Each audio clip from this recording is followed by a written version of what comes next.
Welcome to program report card. मैं हूं अलीना फारूक शेख और आज हम प्रोग्राम में बात करेंगे। पहले तो गर्मियां आ गई हैं और बिजली नहीं थी, अब बिजली के साथ साथ पेट्रोल भी नहीं है क्योंकि पेट्रोल की कीमत बढ़ा दी गई है। पहले तो पेट्रोल का बहरान था, अब ये हो रहा है कि जी पेट्रोल महंगा कर दिया गया है। इसके इफ़ेक्ट्स क्या होंगे आवाम पर, वो भी जानेंगे अपने तज्जियाकारों से, और ये क्यों हुआ है फैसला, ये भी मालूम करने की कोशिश करेंगे ऐसे वक्त में जब पूरी दुनिया में पेट्रोल की कीमतें निस्बतन कम है। लेकिन हम प्रोग्राम का आगाज़ करेंगे। अपोजिशन मुत्तहिद हो रही है जी हुकूमत के ख़िलाफ़ और कहती है कि जिस तरह से हुकूमत कोरोना, टिड्डी दल और दीगर महाजों पर हिकमत अमली अपनाए हुए है उससे वो मुतमईन नहीं है। तो बिलावल भुट्टो जरदारी साहब ने टेलीफोन किए हैं अपोजिशन की कुछ जमातों को, उनके सरबराहान को, जिनमें शहबाज शरीफ नून लीग के सदर शामिल है, मौलाना फजलुर रहमान शामिल हैं, सिराजुल हक शामिल हैं, अख्तर मेंगल शामिल हैं, हासिल बिजंजो साहब हैं और एमल वली खान भी हैं। टेलीफोनिक राब्ते हुए हैं सबसे और उन्होंने कहा है कि हुकूमत की पॉलिसी से हम मुतमईन नहीं हैं, तो एक मुत्तहिदा फ्रंट बनाते हैं और हुकूमत के ख़िलाफ़ कुछ हिकमत अमली वज़ा करते हैं। उसके बाद देखते हैं कि किस तरह से अपोजिशन हुकूमत के ख़िलाफ़ अपने महाज पर मुतहरिक होती है। तो सवाल अपने आने से हमारा कुछ यूँ है कि इत्तेहाद बनाया तो जा रहा है, लेकिन क्या अपोजिशन की जमातें हुकूमत को मुश्किल वक्त दे सकेंगी? हाँ या नहीं के ऑप्शंस हैं, लेकिन जनरल कमेंट भी कर सकते हैं। और पैनल पर हमारे साथ आज मौजूद हैं महमूद सरफराज साहिबा, रीमा उमर साहिबा, बेनज़ीर शाह साहिबा, मज़हर अब्बास साहब और इरशाद भट्टी साहब भी हमें ज्वाइन करें। मज़हर साहब, क्या लगता है आपको, पहले भी इत्तेहाद हो चुके हैं, APC अब बुलाई जा रही है, कोई फ़ायदा भी होगा लेकिन इस सब का?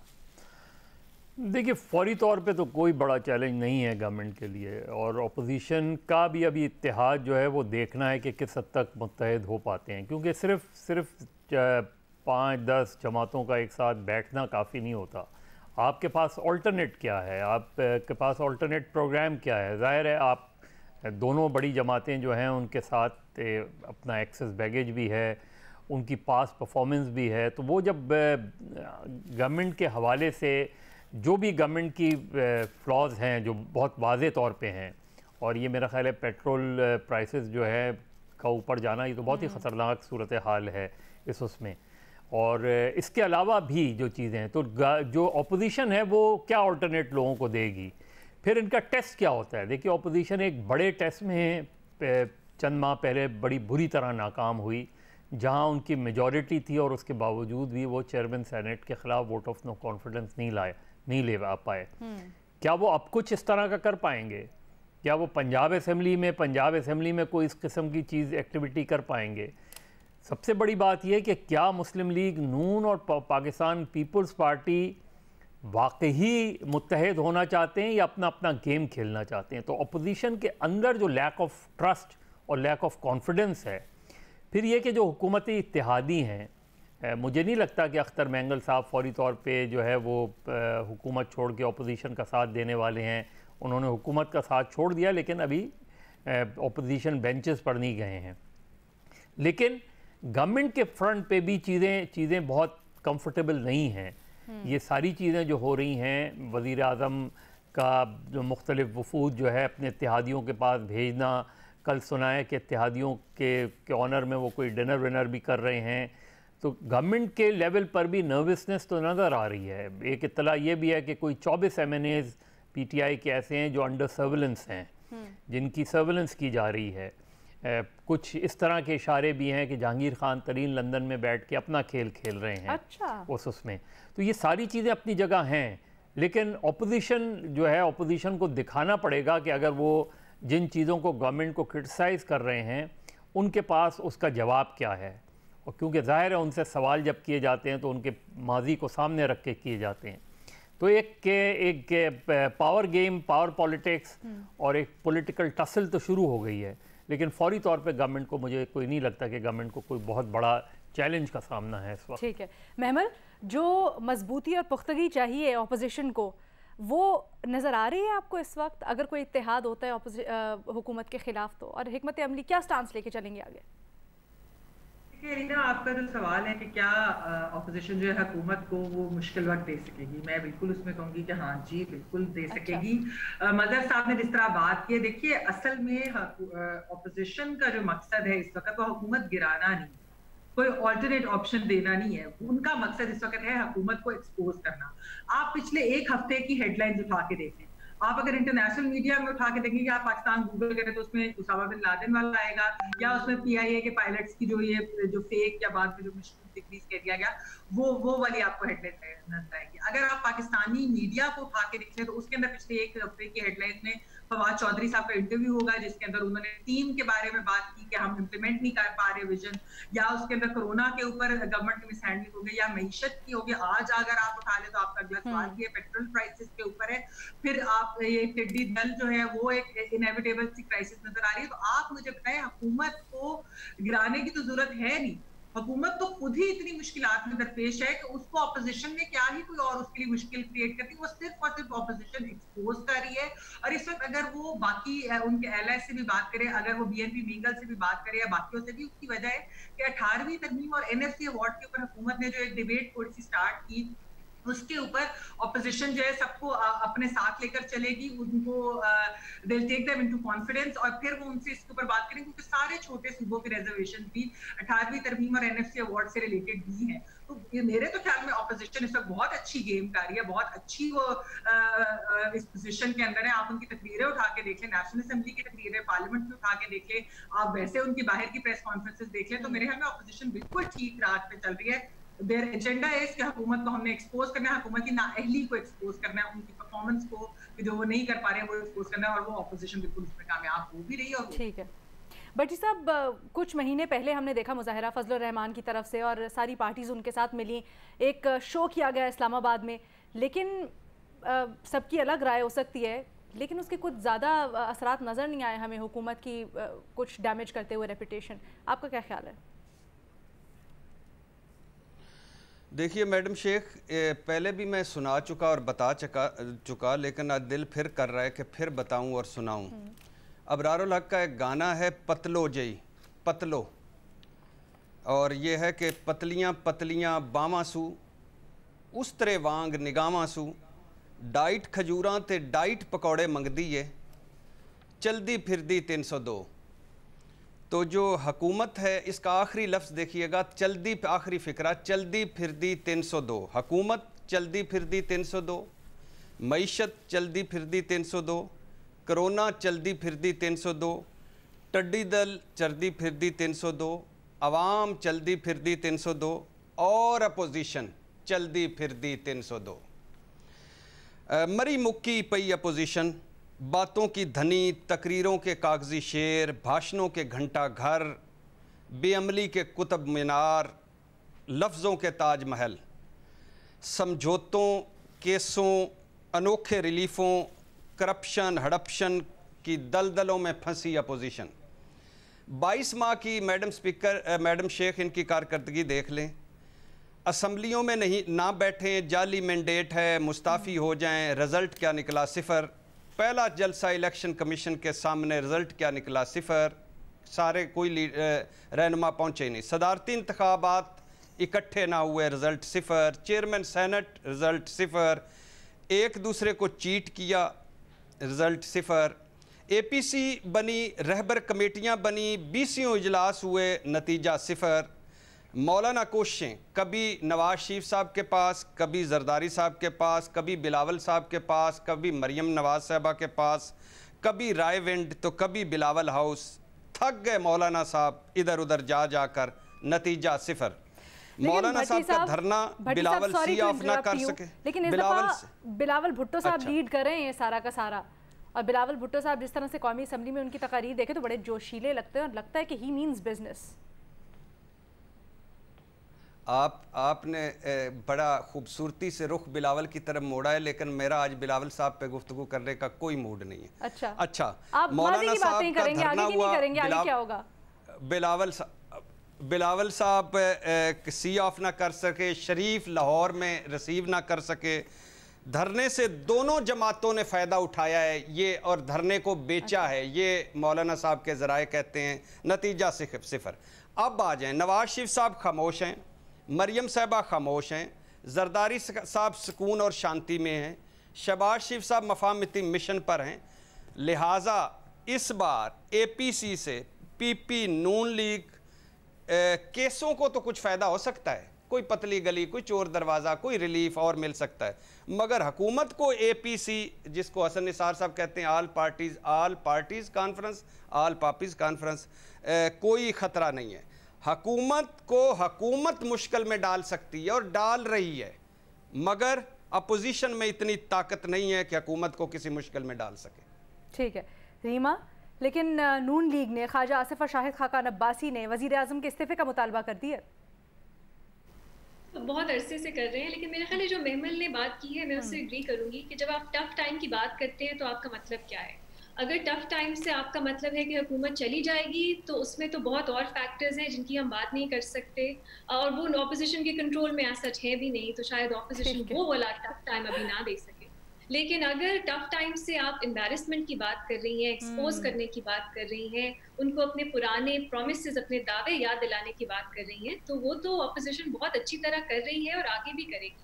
और मुझे हंसी आती है जब हम हुकूमत की परफॉर्मेंस पे बात करते हैं, और मेरा ख्याल है बाय एंड लार्ज अब कंसेंसस है कि वो बहुत डिसअपॉइंटिंग रही है।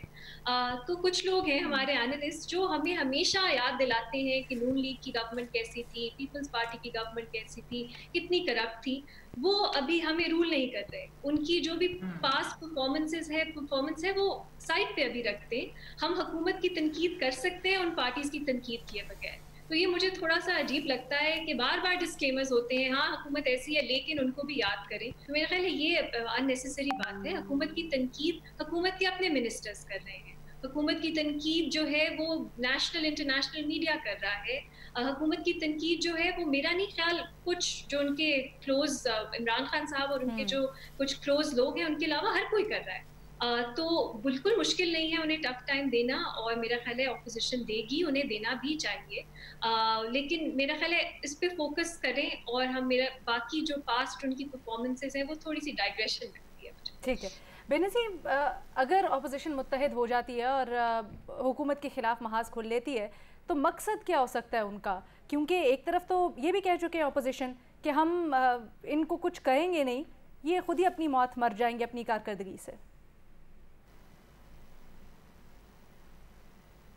देखिए अलीना, पहले तो आपका जो सवाल का जवाब है वो मेरा नहीं मैं ऑप्शन। ठीक है।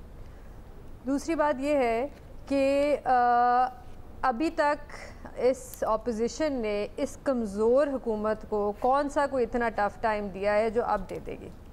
मेरे ख़्याल से जैसे रीमा ने भी बात की, एक कंप्लीट डिसअपॉइंटमेंट रही है हमें ऑपोजिशन के साथ। बहुत सी APCs बनी हैं और कभी उसका कोई नतीजा नहीं निकला।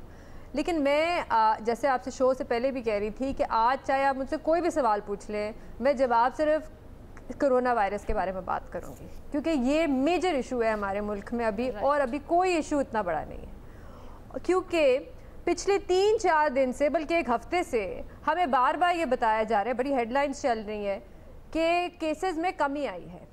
पिछले 6 दिन से केसेस में कमी आई है, बड़ी खुशियां मनाई जा रही हैं। ऐसा समझा जा रहा है कि जैसे पता नहीं कोरोना वायरस ख़त्म होने लगा है पाकिस्तान में। केसेस में कमी क्यों आई है?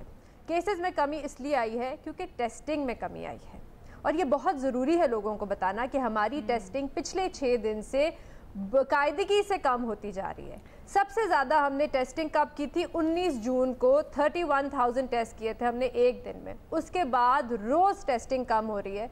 पिछले 2 दिन हमने 21,000 टेस्ट किए हैं पूरे मुल्क में। तो फिर टेस्टिंग कम होगी तो फिर केसेस भी कम होंगे।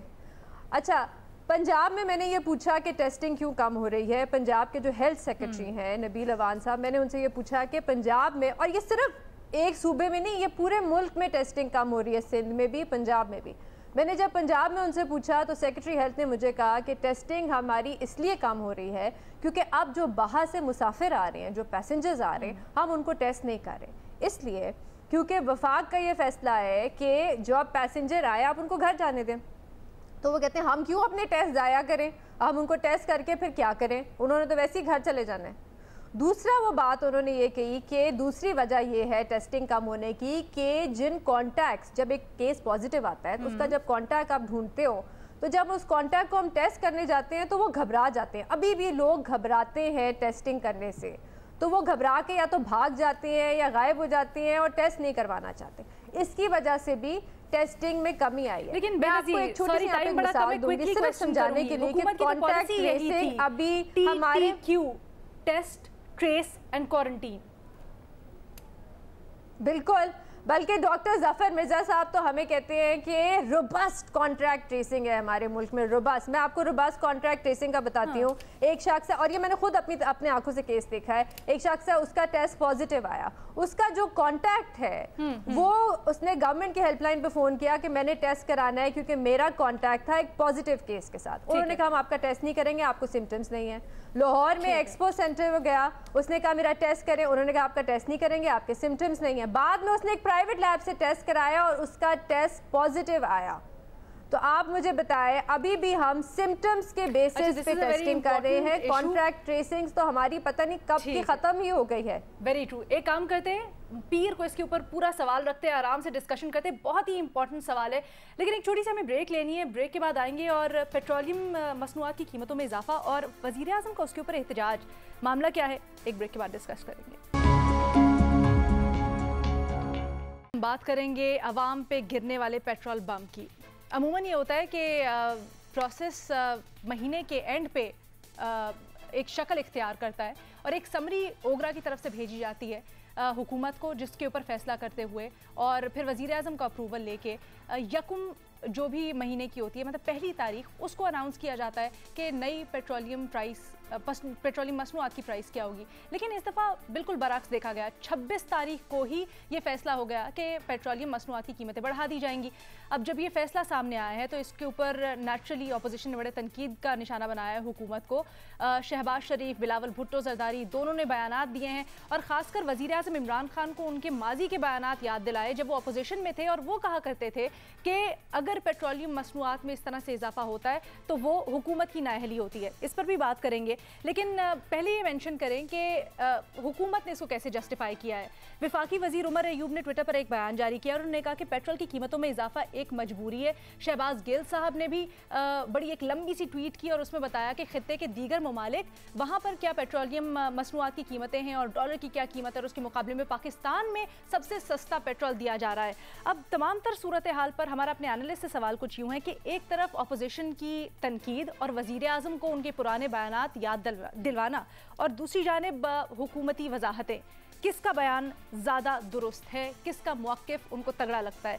ओपन ऑप्शन है सबके पास, वैसे हुकूमत या अपोजिशन के ऑप्शन भी ले सकते हैं। तो भट्टी साहब, आपके पास इस मामले से मुतालिक बड़ी इंसाइट होती है, एक प्रोसीजर होता है, ऐसा कैसे हुआ कि महीना ख़त्म होने से पहले ही नदीम बाबर साहब ने सब कुछ इनिशिएट कर दिया, उमर अयूब साहब ने सब कुछ इनिशिएट कर दिया और ओगरा की समरी का इंतज़ार ना किया गया?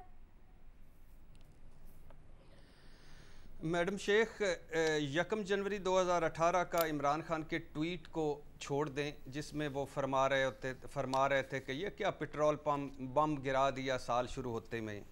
3 जनवरी 2018 का जो असद उमर साहब मेरा ची गवेरा है उसका भी छोड़ दें कि जिन्होंने कहा कि हुकूमत आलमी मंडी में तेल की कीमत बढ़ने का बहाना कर रही है, ये भी छोड़ दें। उमर अयूब साहब फरमा रहे हैं कि 31 रुपये फ़ी लीटर बढ़ाना था, 25 रुपये फ़ी लीटर बढ़ा दिया। तो मेरी कौम शुक्राने के नफल अदा करो। उमर अयूब साहब को आप पर तरस आ गया कि उन्होंने 31 नहीं बढ़ाया, 25 बढ़ा दिया। अच्छा, काबीना में ये डिस्कस नहीं हुआ मैडम शेख, ईसीसी में इसका कोई जिक्र नहीं हुआ। अच्छा, ओगरा ने समरी नहीं भेजी, इस पर कोई बहस नहीं हुई किसी जगह पे भी। एक कमेटी बनाई हुई है वज़ीर आज़म ने पेट्रोल के हवाले से या एनर्जी के हवाले से, उसमें भी नहीं। 1 तारीख का इंतज़ार नहीं किया गया, अचानक वजारत ने समरी भेजी, 25 रुपये फ़ी लीटर इजाफा हो गया। अब पिछली मरतबा बिलाशुबा उमर अयूब ने एक बात कही थी वज़ीर आज़म साहब की मौजूदगी में कि पेट्रोल की कीमत कम ना करें, 75 पर ना लाएं। पानी की बोतल 90 की है, पेट्रोल 75 का हो जाएगा, हम संभाल नहीं पाएंगे। लेकिन असद उमर साहब ने कहा कि नहीं, ये पॉलिटिकली बड़ा अच्छा होगा और हमारा हुकूमत क्या ऊपर जाएगी, क्या हमारा इमेज ऊपर चला जाएगा वगैरह वगैरह, और इन्होंने ये बढ़ा दिया। अच्छा, अब बिलाशुबा आलमी मार्केट में कीमतें बढ़ी हैं, मगर ये कोई वक्त है जिस वक्त ये कीमत बढ़ानी थी? कोरोना, टिड्डी दल, बेरोज़गारी, महंगाई, डिप्रेशन, आपने अचानक 25 रुपये फ़ी लीटर बढ़ा दिया। एक महीना रुक जाते। अच्छा, वज़ीर आज़म साहब ने कल 1 घंटा 37 मिनट का कल परसों खिताब फरमाया है, कम अज़ कम कौम को आगाही कर देते या कम अज़ कम 2 किस्तों में बना देते। अच्छा, फिर दूसरी बात मुझे ये समझ नहीं आई, जब पूरी दुनिया में पेट्रोल लेने वाला कोई नहीं था उस वक्त हमने पेट्रोल का जखीरा क्यों नहीं किया? और फिर ये भी मुझे समझ नहीं आई कि जब ऑयल प्राइसिंग फार्मूला का समरी लेकर उमर अयूब आए ICC में, तो कि ये हमारी किल्लत पैदा हो रही है तो इसका कुछ करें, उस वक्त हफीज शेख ने समरी रिजेक्ट क्यों की? उनको भी कोई नहीं है, 10 वजीर बैठे हुए थे उसमें, कोई नहीं किया। अच्छा, अब ये है कि पेट्रोल सस्ता होने से जितने दिन सस्ता रहा, आटा चीनी समेत कोई चीज़ सस्ती नहीं हुई और ना हुकूमत करवा पाई। अब महंगा होना अभी मुकम्मल नहीं हुआ, अभी इम्प्लीमेंट नहीं हुआ, यानी वो, और पेट्रोल भी नहीं मिल रहा, और बाकी जाके मार्केट में देखें कि क्या क्या चीज़ें हो गई हैं। और 15 से 16 अरब रुपए का छक्का लगा है ऑयल मार्केटिंग कंपनियों का मुबैना तौर पर, इसमें ये हुकूमत खुद भी मान रही है। तो नदीम बाबर साहब तो मुज़ाकरात करने के लिए गए थे और किल्लत के ऊपर बात करने गए थे ना ऑयल मार्केटिंग कंपनी से, तो ये क्या हुआ कि कीमतें बढ़ा के ले आए जब कम हुआ था? अभी आपने मैडम शेख, क्योंकि मैडम शेख इस पर मुझे शर्म आ रही है, मैं ये नहीं कह सकता कि ये बड़ा अजीब सा फिक्र है कि दूध की राखी बिल्ला, ये मैं नहीं कह सकता, ये फजूल बात है। लेकिन उनका मुबैना तौर पर खुद कारोबार है, खुद इसमें वो इन्वॉल्व हैं, नदीम बाबर साहब, वो इसमें कॉन्फ्लिक्ट ऑफ इंटरेस्ट है, उन पर बड़े अंदर से काबीना के लोग एतराज़ कर रहे हैं। चीफ जस्टिस साहब ने कल क्या फरमाया है, ये सुन लीजिएगा आखिरी लम्हों में, कोई इदारा काम नहीं कर रहा, ये चीफ जस्टिस साहब कह रहे हैं। कोरोना से लोग रातों रात अरबपति बन गए हैं, हमारे यहाँ तालीम सेहत बैठ गई है, कोई है जो आटा चीनी पेट्रोल बोरान देखे? मुल्क में अदियात वालों का माफिया है, हुकूमत बेबस है, हुकूमत में फैसला साजी की कमी है। और chief justice Lahore high court ने 3 सफाती फैसला लिखा है, उसमें कहा है इदारे तेल की स्मगलिंग ना रोक कर मुल्की सालमियत पर समझौता कर रहे हैं, और ये जो किल्लत पैदा हुई है आपने तेल माफिया का जो हवाला दिया, इस तरह इस्तेमाल किया ना, ये मैं बेनजीर के पास लेके जाना चाहूंगी। 1.2 मैट्रिक टन तेल स्मगल हुआ है, उसकी वजह से ये किल्लत पैदा हुई है। ये चीफ जस्टिस साहब फरमा रहे हैं कि उनको सेक्रेटरी पेट्रोलियम ने बताया था। सर सीधी सी बात है, सच बात पूछिए, मुझे ना इन नंबर गेम में पढ़ना ही नहीं है। मुझे जब पेट्रोल सस्ता हुआ मुझे उसका बेनिफिट नहीं मिला, पेट्रोल गायब हो गया मार्केट से। अब जब महंगा कर दिया गया है, अब फौरन सब कुछ सप्लाई भी बहाल हो जाएगी, सब कुछ हो जाएगा, तो ऐसा क्यों है कि इस चीज़ को कंट्रोल नहीं किया गया और ये चीज़ें क्यों नहीं देखी गई? और इसके बाद अब बढ़ा है तो यकीनन सारी चीज़ें भी बढ़ेंगी। बेनज़ीर, ऐसा क्यों है कि हम लोग बेबस हो जाते हैं? और भट्टी साहब ने अभी एक इस्तेमाल की माफियाज, तो क्या हम ये वेट करें, कॉन्फ्लिक्ट ऑफ इंटरेस्ट भी बताया, तो क्या हम ये वेट करें कि हम फिर एक नया स्कैंडल निकालें, उसके ऊपर इंक्वायरीज हों और फिर हम विक्ट्री की ट्वीट करें? एक तो इस मुल्क में बहुत से माफियाज हैं अलीना, किस माफिया की हम बात करें? ऑयल माफिया है, इलेक्ट्रिसिटी माफिया है, पावर माफिया है, शुगर माफिया है, पोजीशन भी एक माफिया है, करप्ट माफिया, बहुत माफियाज हैं। तो कौन सी माफिया की? देखिए, जो ये पेट्रोल की बात हो रही है, मार्च में जब ये पूरी दुनिया में पेंडेमिक फैलना शुरू हुआ था, तो तब पूरी दुनिया में पेट्रोल की कीमत कम होना शुरू हुई थी। पाकिस्तान में क्या हुआ था, हमने बढ़ा दी थी, मार्च की शुरू की मैं बात कर रही हूँ, हमने बढ़ा दी थी, और हमने ऐसे बढ़ाई थी कि हमने जो अपनी लेवी है, जो टैक्स वफाक को जाता है, वो हमने डबल कर दिया था, बिल्कुल मैक्सिमम लिमिट पे ले गए थे 30 रुपये, अभी भी वही इतनी है लेवी। अच्छा, उसके बाद मार्च के आखिर में थोड़ी थोड़ी हमने कीमतें कम करना शुरू की थी, फिर जून में भी थोड़ी सी कम हुई थी, लेकिन अब हम वापस उधर ले आए हैं जितनी कीमतें थी। इकोनॉमिस्ट जो है, क्योंकि मैं उनको सोशल मीडिया पे भी देख रही थी, मैं रात को उनको सुन रही थी कुछ प्रोग्राम में, वो कहते हैं कि दुनिया में ठीक है तेल की कीमत, पेट्रोल की कीमत बढ़ी है, लेकिन इतनी तेज़ी से नहीं बढ़ी जितना हमने बढ़ा दिया, जितनी तेज़ी से। देखिए, मेरे ख्याल से सिंपल सी बात है, एक पेंडेमिक में जैसे 8 या 9 हज़ार लोगों को फारिग करना या नौकरी से निकालना जुल्म है, इसी तरह एक पेंडेमिक में पेट्रोल की इतनी कीमत बढ़ाना एक जुल्म है। इसलिए क्योंकि लोगों के पास या तो आजकल नौकरियां नहीं हैं, जॉब्स ही नहीं है लोगों के पास, या तो वो फारिग हो गए जॉब से, या उनकी जो तनख्वाहें हैं उसको कट लग गया है, मतलब घर के लोगों के खर्चे पूरे नहीं हो रहे। आप जब पेट्रोल की कीमत बढ़ाते हैं तो इसका मतलब क्या है, और भी बहुत सी चीज़ों की कीमतें बढ़ती हैं, जैसे कि आपकी पब्लिक ट्रांसपोर्ट। अभी हुकूमत ने बैठ के एक बड़ा फैसला किया, हम SOPs बनाएंगे ट्रांसपोर्टर्स के साथ, 50% पे चलेगी पब्लिक ट्रांसपोर्ट, SOPs फॉलो होंगे, किराया नहीं बढ़ाएंगी बसें, तो अब तो वो बढ़ाएंगी, पेट्रोल बढ़ गया तो वो बढ़ाएंगी। दूसरी बात यह है लीना कि इन्फ्लेशन, अभी 2 दिन पहले स्टेट बैंक की एक स्टेटमेंट आई थी कि हमने पॉलिसी रेट कम किया है। क्यों? क्योंकि इन्फ्लेशन कम हुई है। क्यों इन्फ्लेशन कम हुई है? क्योंकि पेट्रोल की कीमत कम हुई है। अब आपने पेट्रोल की कीमत बढ़ा दी, तो जिस गरीब तबके को बचाने अच्छा बेनज़ीर, ये जो कीमतों का पॉइंट है ना, बाइंग और सेलिंग वाला, डाल दिया, ये हम मज़हर अब्बास साहब के पास लेके चलते हैं। मज़हर साहब, जो अब पेट्रोल की कीमत मुकर्रर की जा रही है या जो अब स्टॉक यूटिलाइज हो रहा है, ये तो इसकी तो पहले बाइंग हुई होगी, यानी तब जब पेट्रोल की कीमतें पहले ही कम थी। तो फिर ये जो एडिशनल आपने इतनी कीमत बढ़ा दी है, कौन जिम्मेदार है इसका, किसको पकड़ें? भी बड़े मासूम लोग हैं वैसे। पहले ओसामा बॉम्ब गिराते हैं, फिर पेट्रोल बॉम्ब गिराते हैं, फिर क्लस्टर बॉम्ब गिराते हैं। देखिए, जब दवाओं की कीमतें बढ़ी थी 200%, उस वक्त अगर पूरी कौम खामोश रही, उस वक्त सारी अपोजिशन खामोश रही, तो मेरा ख्याल है पेट्रोल की कीमतें बढ़ेंगी तो थोड़ा सा शोर मचेगा, कुछ बयानात आ जाएंगे, अल्लाह अल्लाह खैर सल्ला। वज़ीर आज़म जिनका पूरा इमेज जो है एक बड़े ऑनेस्ट आदमी की तरफ, अगर उनके दौर में माफिया मजबूत हो रही है तो फिर सवाल उठेगा क्या किया उन्होंने दवाओं की माफिया के ख़िलाफ़, क्या किया जिसके ख़िलाफ़ इंक्वायरी की थी, उस रिपोर्ट का क्या बना? जिस वज़ीर को हटा के आपने पार्टी सुपुर्द कर दी, उनका क्या बना? इस पूरी पेट्रोल का जो क्राइसिस है, ये इतनी मैसिव करप्शन नज़र आती है कि जब आपने पेट्रोल सस्ता किया तो वो पेट्रोल नायाब हो गया। बिल्कुल सही बात। जब आपने पेट्रोल महंगा किया तो पेट्रोल की फरावानी जो है वो शुरू हो गई। इससे बड़ा जुर्म और क्या हो सकता है?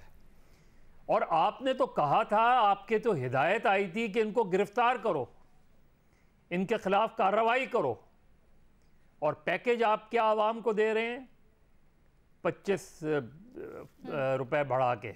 ये आपने आवाम को इन रिटर्न दिया है कि जी कुछ करोड़ों का जुर्माना कर दो, अरबों का फ़ायदा पहुंचा दो।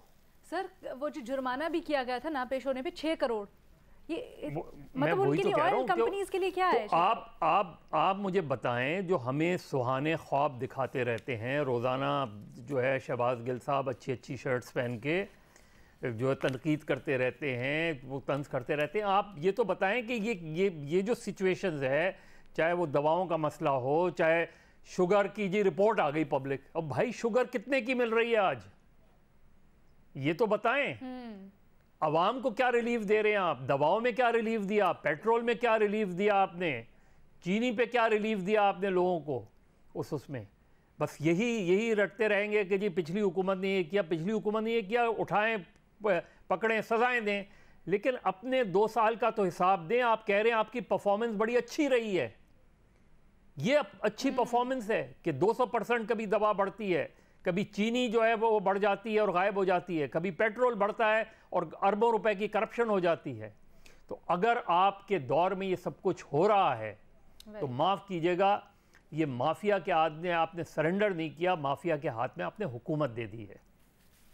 बहुत बड़ी स्टेटमेंट। और यही पॉइंट हम एक छोटी सी ब्रेक के बाद भी उठाएंगे कि inquiries, reports, operation clean up, लेकिन सम्राट आवाम तक क्यों नहीं पहुंच रहे हैं? एक ब्रेक के बाद महमल और रीमा का कमेंट लेंगे। पेट्रोलियम मसनूआत की बढ़ती हुई कीमतों पर बात कर रहे हैं और किस तरह से रेगुलेटर्स को नज़रअंदाज कर दिया गया, एक प्रोसेस को नज़रअंदाज किया गया और महीने से पहले ही, महीने के आगाज़ में अनाउंस होता है और उससे पहले ही कीमत में इजाफा अनाउंस कर दिया गया। महमल, आपका क्या ओपिनियन है इस पर? देखिए अलीना, मैं इसमें ये नहीं कहूँगी कि हुकूमत या अपोजिशन का मौक़िफ़, मैं तो कहूँगी अवाम का मौक़िफ़ इसके अंदर दुरुस्त है। देखिए, उमर अयूब साहब ने ट्वीट की, उन्होंने कहा कि असल एक वजह तो ये भी है कि डॉलर के मुकाबले में रुपया 3 रुपए गिरा।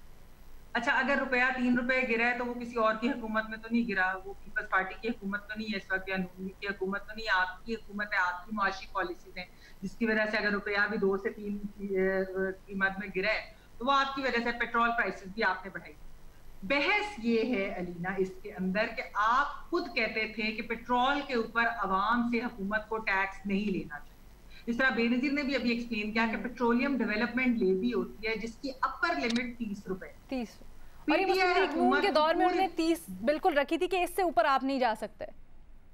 नहीं सकते ना, वो तो आपके कानून है। आप पूरी की पूरी 30 रुपए लेते हैं, हालांकि अगर आपने अवाम को रिलीफ देना होता तो आप उसे कम भी कर सकते हैं। इस वक्त मैं आपको अगर ऑयल प्राइस बता दूं जो हमें इस वक्त पड़ रही है वो है 45.86 रुपीज, और अगर आप 9.7 रुपीज जो है वो ट्रांसपोर्टेशन फी इस तरह की सारी कॉस्ट भी लगा ले तो आपको 55 रुपए का या ज्यादा ज्यादा आपको 56 रुपए का जो है पेट्रोल पड़ रहा है।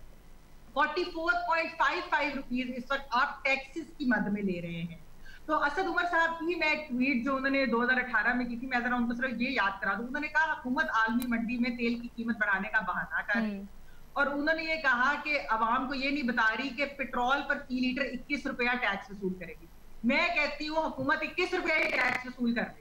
जब 55 का पेट्रोल है 21 आप लगाए तो 76 का तो मिल जाता है ना। आप छोड़ दें, 100 रुपया कैसे आपने करनी, तो फिर आप अपनी ही ट्वीट फॉलो कर ले, आप अपने ही रूल्स फॉलो कर ले, खुद आप अपर लिमिट भी पूरी ले रहे ताकि वफाकी हुकूमत जो कि अब इसके अंदर 3 चीजें हैं रीना, छोटी सी मैं सिर्फ बात करूंगी। आप आए थे, आपने कहा था हम स्टेट ओन्ड एंटरप्राइजेस को प्रॉफिटेबल कर देंगे, आपने कहा था कि हम एक्सपेंडिचर कम कर देंगे, आपने कहा था हम रेवेन्यू बढ़ा देंगे। ना आपसे स्टेट ओन्ड एंटरप्राइजेस ठीक हुई, ना आपने अपना एक्सपेंडिचर कम किया, ना आपसे रेवेन्यू बढ़ाया गया। तो ये लो हैंगिंग फ्रूट है पेट्रोलियम प्राइसेस कि जो आप अवाम के खाते में डाल के आपने, क्योंकि वफाक में टैक्स कलेक्शन करनी है, ये तो वफाक को ही जाते हैं ना, पेट्रोलियम डेवलपमेंट लेवी, ये लेवी तो वफाक को जाती है। तो वो अपनी टैक्स कलेक्शन, अपने रेवेन्यूज पूरे करने के लिए अवाम के ऊपर ये डाल दिया, तो फिर ये फिलोसॉफिकली भी डिसऑनेस्ट हुकूमत है, इंटेलेक्चुअली भी फिर ये डिसऑनेस्ट हुकूमत है, क्योंकि जो चीजें ये 2018 में नून लीग को कहते थे, जिसके लिए क्रिटिसाइज करते थे, आज उससे बढ़कर अवाम के साथ कर रहे हैं। ठीक है रीमा, वज़ीर आज़म का एक 2018 का ट्वीट बड़ा गर्दिश कर रहा है जिसमें वो कहते हैं कि जो हुकूमत ने उस वक्त की हुकूमत पेट्रोलियम की प्राइसेस बढ़ाई हैं मसनूआत की, उसके ऊपर हुकूमत को शर्मसार होना चाहिए और वो एहतजाज करेंगे। तो वज़ीर आज़म को क्या अब इसका नोटिस लेना चाहिए जो उनकी हुकूमत में हुआ है, जिसकी उन्होंने खुद अप्रूवल दिया? उनको शायद नोटिस अपनी पुरानी ट्वीट्स का लेना चाहिए, क्योंकि कोई भी इशू हो, उनकी कोई पुरानी ट्वीट निकल आती है जिसमें उन्होंने बिल्कुल डिफरेंट बात की होती है उनकी हुकूमत जो अब कर रही है उससे। तो मेरा ख्याल है ऑपरेशन क्लीन अप जो है वो अपनी ट्वीट्स का थोड़ा करें, बिकॉज उनके लिए बहुत एम्बैरेसिंग है। कोई एक ऐसा इशू नहीं है जिस पे उन्होंने पहले ट्वीट ना की हो पीपल्स पार्टी नून लीग को क्रिटिसाइज करने के लिए, लेकिन अब उनकी हुकूमत वही कर रही है।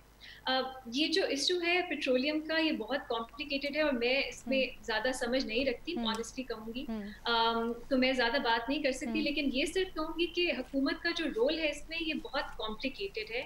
हम कह सकते हैं कि प्राइस कम होनी चाहिए, आवाम पे बहुत प्रेशर पड़ेगा, इन्फ्लेशन बढ़ेगी, ये सब दुरुस्त है, लेकिन कुछ हफ्ते पहले जहाँ एक शॉर्टेज भी थी पेट्रोल की, डीजल की, और जो हुकूमत का रोल है वो इन दोनों चीज़ों को साथ लेके चलना है कि जो चेन है, सप्लाई चेन, वो भी बरकरार रहे, शॉर्टेज भी ना हो, वो टैक्सेस भी जमा करें, लेकिन आवाम तक भी कुछ रिलीफ पहुंचे। तो ये तो मेरा ख्याल है सबके सामने है कि ये हुकूमती जो इक्वेशन है इसको सही तरह बैलेंस नहीं कर सकी, लेकिन उसकी वजूहात क्या है ये मुझे नहीं मालूम। शायद कुछ लोग कहते हैं कि जो प्राइसेस कम की कुछ हफ्ते पहले, शायद वो नहीं करनी चाहिए थी, क्योंकि इतनी एक वॉलेटाइल सिचुएशन थी, पूरी दुनिया में एक पैंडेमिक था, डिमांड बहुत ज़्यादा गिर गई थी और उसमें प्राइसेस कम करना एक गलती थी। मुझे नहीं मालूम, लेकिन ये भी एक ओपिनियन है।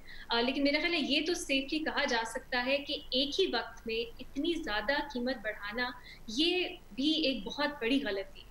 शायद अगर आहिस्ता आहिस्ता करके बढ़ाते तो बेहतर होता, शायद अगर पहले कम ना करते तो बेहतर होता, शायद कुछ चंक्स में बढ़ाते तो बेहतर होता, लेकिन ये मेरा ख्याल है इस पे एग्रीमेंट होगी कि एकदम इतनी ज़्यादा बढ़ाना गलत फैसला था। कहाँ पे कोताही हुई, कहाँ पे गलती हुई, मुझे नहीं मालूम, क्योंकि ये जो इक्वेशन जिसकी मेरा ख्याल है खुर्रम हुसैन ने बहुत अच्छा इस पे आर्टिकल लिखा था कुछ दिन पहले, ये बैलेंस करना एक मुश्किल चीज़ है और अगेन मैं इसमें एक्सपर्टीज़ नहीं रखती तो मैं ज़्यादा नहीं इस पर बात कर सकती। अच्छा भट्टी साहब, शहबाज गिल साहब कह रहे हैं कि सियासत की जा रही है इस मामले के ऊपर भी बाकी मामलात की तरह, आपको भी ऐसा ही लगता है कि अपोजिशन सियासत कर रही है? नहीं, शहबाज गिल साहब ये मान रहे हैं कि 25 रुपए फी लीटर बढ़ा है? नहीं, उन्होंने तो बहुत लंबी सी स्टैट्स के साथ ट्वीट शेयर किया और उन्होंने कहा है खित्ते के दीगर ममालिक के मुकाबले में पाकिस्तान में सबसे कम है। शहबाज गिल साहब मेरे भाई का एक वैसे खूबसूरती है, अमेरिका से वापस आए हैं कि वो जिस मामले पर बोलते हैं ना, लगते हैं कि उसी के एक्सपर्ट हैं। अब मुझे लग रहा है कि ये शेख शहबाज गिल है और इसके अपने तेल के कुएँ हैं कोई 25-30 और बड़े ये इनको इस पे दस्तरस से और अबूर हासिल है। भाई अल्लाह के नाम पे कहने का मकसद ये है कि सियासत छोड़ दें, अपोजिशन छोड़ दें, बाकी सारा छोड़ दें। वो अपोजिशन को कोई फ़र्क नहीं पड़ता, वो अमीर लोग हैं। आपको भी कोई फ़र्क नहीं पड़ता जो आपकी हुकूमत है, वो भी बड़े बड़े लोग हैं, अमीर लोग हैं जिन्होंने इतना कमा लिया। फ़र्क हमें पड़ता है सर, हमारा मोटरसाइकिल, हमारी गाड़ी, हम पेट्रोल पंप पे जाते हैं। और फिर आपने ये 25 रुपए जो बढ़ाया है, इस पे मटर भी महंगे होंगे, टमाटर भी महंगे होंगे, आटा भी महंगे होंगे, गोश्त भी महंगे होंगे, दालें भी महंगी होंगी। हजूर, तो हमें फर्क पड़ता है। हमें इसी के ऊपर मैं क्लोजिंग करूंगी कि ये जो 25 रुपए है ना, ये सिर्फ ये पेट्रोल के 25 रुपए नहीं है, इसकी वजह से जो बाकी सारी मार्केट में चीजें महंगी होंगी, अशिया ज़रूरिया खास तौर पर, उससे कितना बर्डन पड़ेगा लोगों पर, वो सोचने की बड़ी ज़रूरत है। हमारी आपकी मुलाकात होगी अब पीर को। अल्लाह हाफ़िज़।